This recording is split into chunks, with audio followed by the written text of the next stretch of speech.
The 3DS eShop is going away, and that has driven the 3DS market to insane price spikes. And today, well, I'm going to help you make sure you're not going to the grave without saying, I owned it physical dough. Let's talk about some games you should buy now on 3DS. Hello everyone, welcome back to another video. My name is Ty, and today I have a little notepad here talking about some games that there's more than 10. I grouped some together. 10 games that I feel that you should buy now on the 3DS. Now, there are tons and tons and tons of 3DS games physically. And now, this doesn't just apply to physical collectors. I'm making this with physical in mind, but a lot of the stuff on here are genuinely good games too that you can get on the eShop.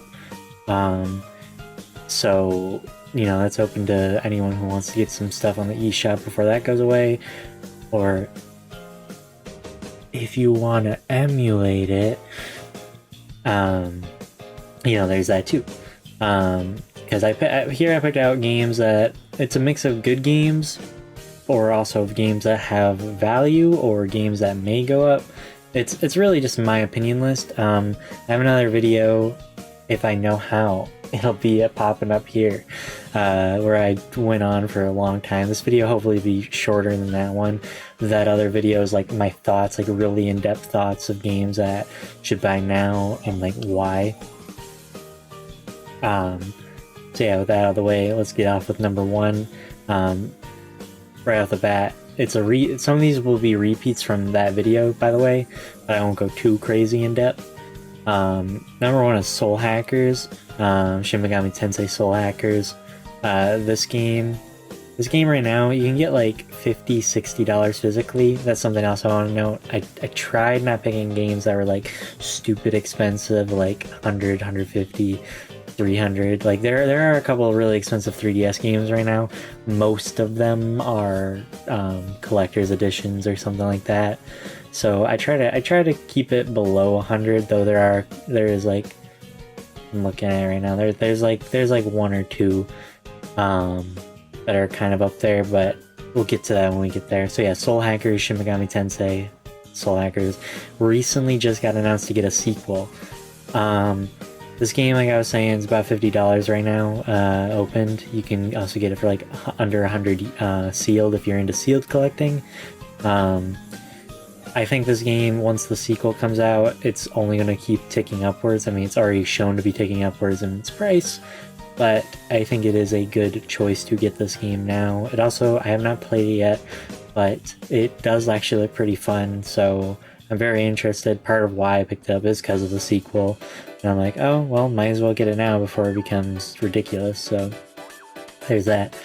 So now on to number two.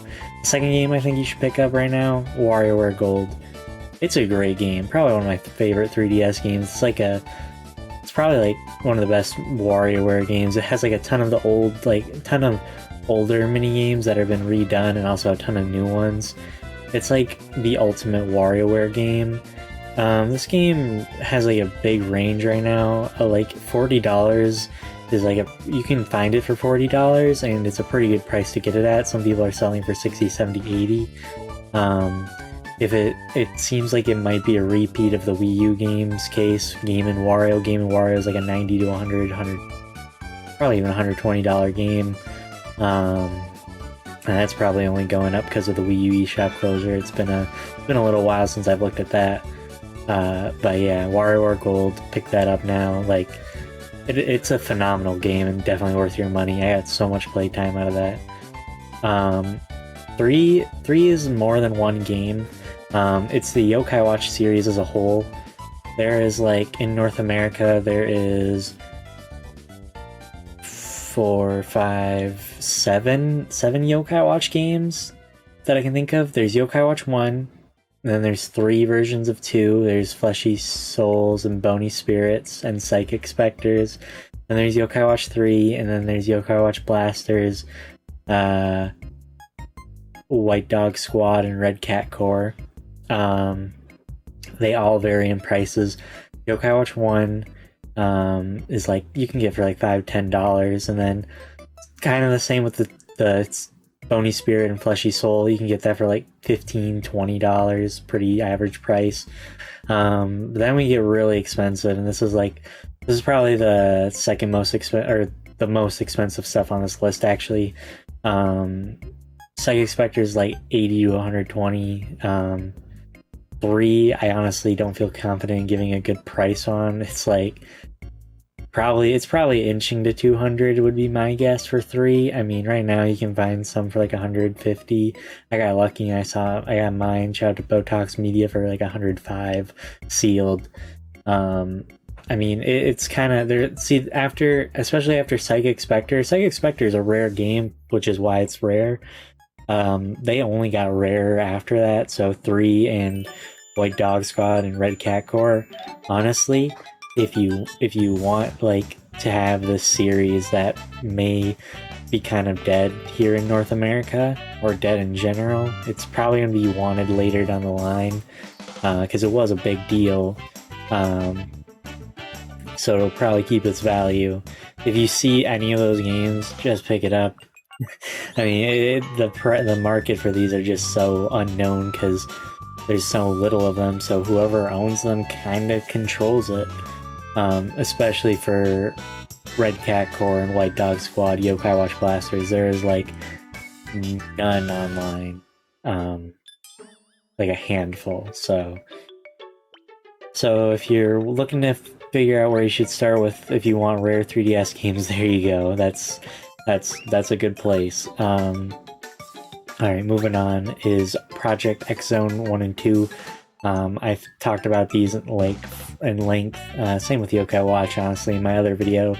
But this is a big crossover game with Bandai, Sega, Capcom.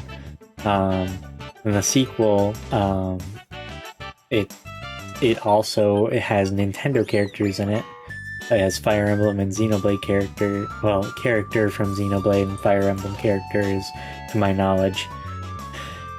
The sequel is like already getting to $100 just a few weeks ago, or I want to say even a few days, and it's probably about a week or so now. You can get these two games together like for under 100, which was like kind of average, which I mean $50 a game, above MSRP, but these games also, I want to note, are not on the eShop. So keep that in mind. And going back to Yokai Watch real quick, there's a third version of Yokai Watch Blasters that is exclusive to the eShop. And if you get these Yokai Watch games digitally, I was told in a comment that you get special yokai, so that's kind of your thing. If you care about digital content, get it digitally. But yeah, going back to Project X Zone 1 and 2, they're not on the eShop to my knowledge, and probably won't be re-added before the closure. So once, that's probably what people found out about, and that's why it's probably going up more and more. So get those games now, especially if you have to pick which one you get first, get 2. 2 is the one with Nintendo characters in it. 5 is kind of a weird one, and I need to get it. This game you probably get for about $30, $25, $40 to my knowledge. Metroid Prime Federation Force. It's a hated game. This is like the one game on the list where like it's probably deemed bad. I have no clue. I played like a demo of it before it came out at a Best Buy, I think. I don't know if it was out or not, but it wasn't that great. It's a very multiplayer, seemingly heavy game. I just think with Metroid Prime 4 coming out, Nintendo fans are crazy. They're going to want to collect it, so get it before more people are getting into that collecting game, because it's MSRP now. So I don't know, if you, especially if you're a Metroid fan, Metroid games, a lot of them have just shoot up in price, and this is like a spin-off of Prime, which we don't really have an example of. A lot of the Metroid spin-offs, like Metroid Pinball to my knowledge, isn't that crazy expensive, so who knows what this game's price will look like in a few years or even months. I just say get it now if you want to play it safe. Next on number 6, now don't hate me for grouping these together, I do have a reason. They are similar in the terms of block and crafting, but they are not the same game. Terraria and Minecraft. Minecraft is a new 3DS exclusive, and Terraria is a Nintendo 3DS game. I'm not honestly too sure on the price of Terraria. That is the one game on here that I don't know. I don't see a ton of listings for it. But why I put them on here, right? You can get this on any platform, but the 3DS and versions of these two games, they're different. It's unique. It's like, from what I've known about them, it's like combinations of like a mobile and console version of these things. It's interesting, and it's like a very unique way, and probably like the only way you can play these games in that manner.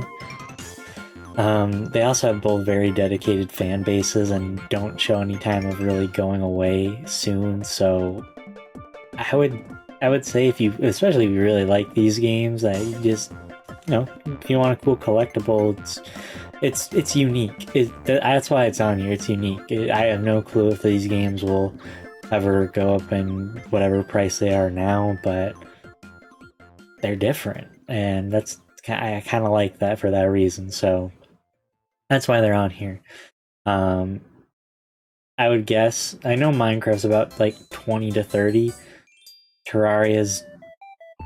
Terraria seems kind of rare, so I'll probably throw a number somewhere on here, hopefully I remember, but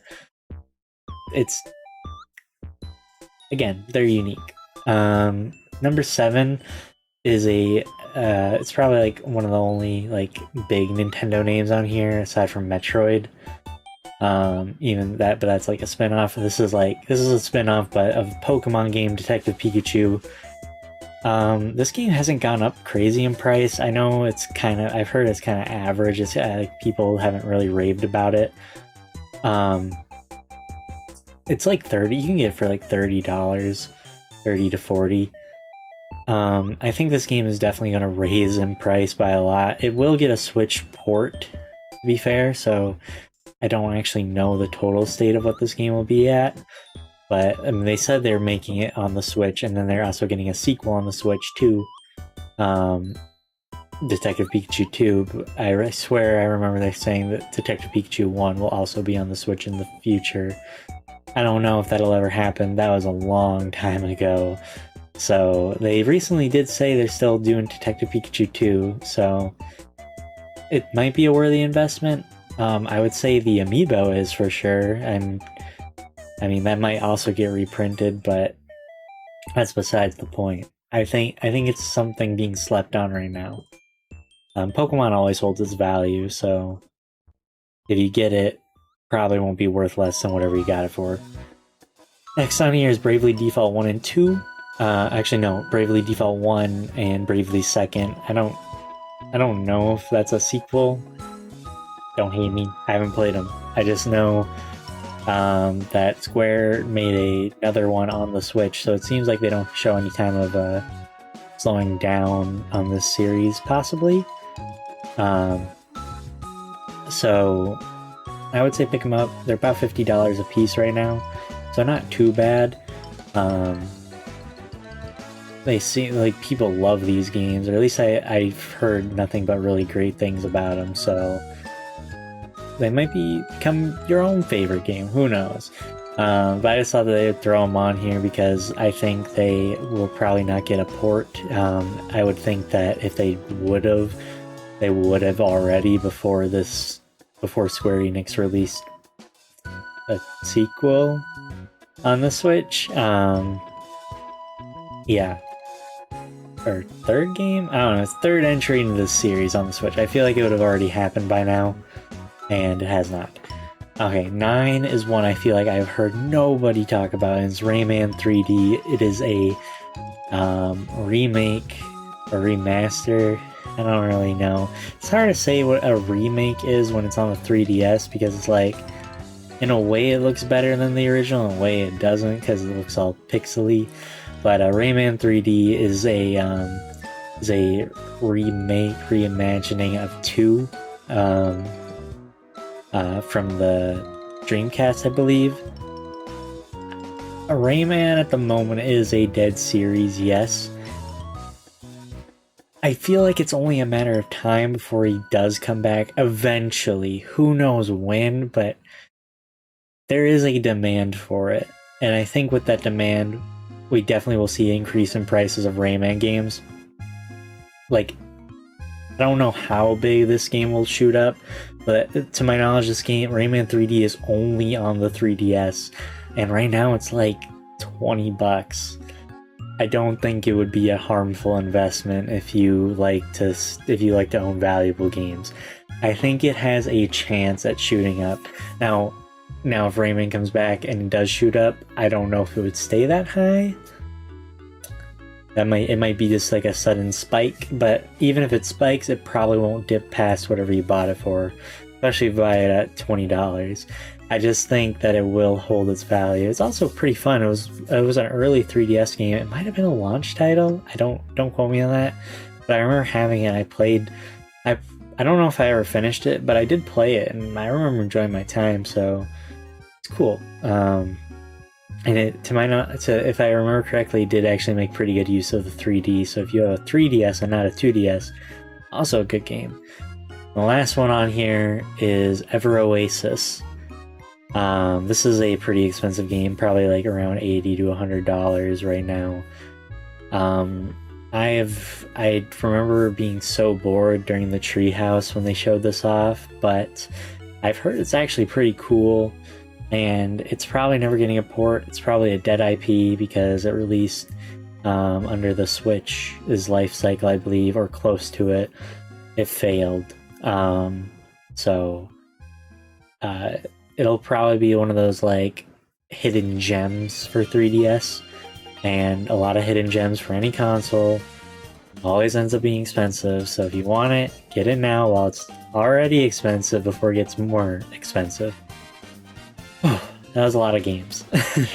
But yeah, hopefully I introduced you to something new. Maybe you're going to want to pick something up from this video.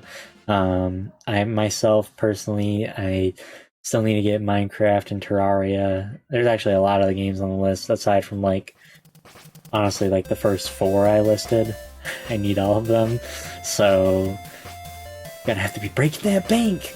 But yeah, thank you so much for getting this far in the video. If you enjoyed it, leave a like and a comment and subscribe and favorite and share the video with your mom, your grandma, your sister, your brother, your brother's brother. Okay, they need to know about buying 3DS games because it's important to me. Thank you.